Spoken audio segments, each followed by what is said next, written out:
पंजाब की सुबह का अपना ही रंग होता है।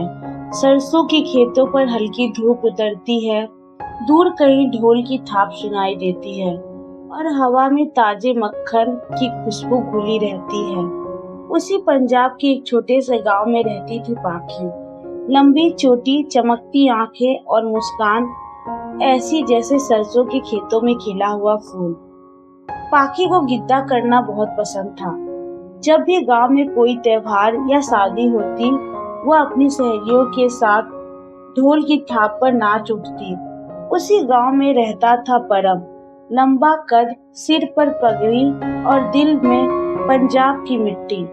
परम अपने पिता के साथ खेतों में काम करता था, लेकिन उसे एक और चीज बहुत पसंद थी, ढोल बजाना। शाम को जब काम खत्म हो जाता, वह खेतों के किनारे बैठकर ढोल बजाता। उसकी ढोल की थाप हवा में ऐसे गूंजती जैसे कोई दिल की कहानी कह रहा हो। एक दिन गांव में बैसाखी का मेला लगा था। चारों तरफ रंग बिरंगे कपड़े, ढोल की तेज आवाज। पाखी अपने सहेलियों के साथ गिद्दा कर रही थी। उसी समय परम भी पास ही ढोल बजा रहा था।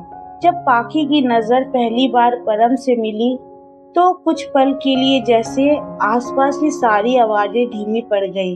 परम ने हंसते हुए कहा, तुम गिद्दा ऐसा कर रही हो जैसे सरसों के खेतों में हवा चल रही हो। पाखी हल्का सा शर्मा गई। दोनों हंस पड़े। शायद वही पल था जब दोनों के दिल में प्यार की पहली धुन बज उठी। अब अक्सर शाम को पाखी खेतों के रास्ते से गुजरती और परम वही ढोल बजाता हुआ मिलता। कभी गांव के मेले में मिलते, कभी गुरुद्वारे में साथ माथा टेकते। उनके बीच दिलों का रिश्ता बन गया था। समय के साथ उनका प्यार गहरा होता गया, लेकिन पाखी के पिता चाहते थे कि उसकी शादी शहर के किसी अमीर लड़के से हो। जब यह बात परम को पता चली, उस रात वह खेतों में बैठकर बहुत देर तक ढोल बजाता रहा। उसकी थाप में उसका दर्द छुपा हुआ था।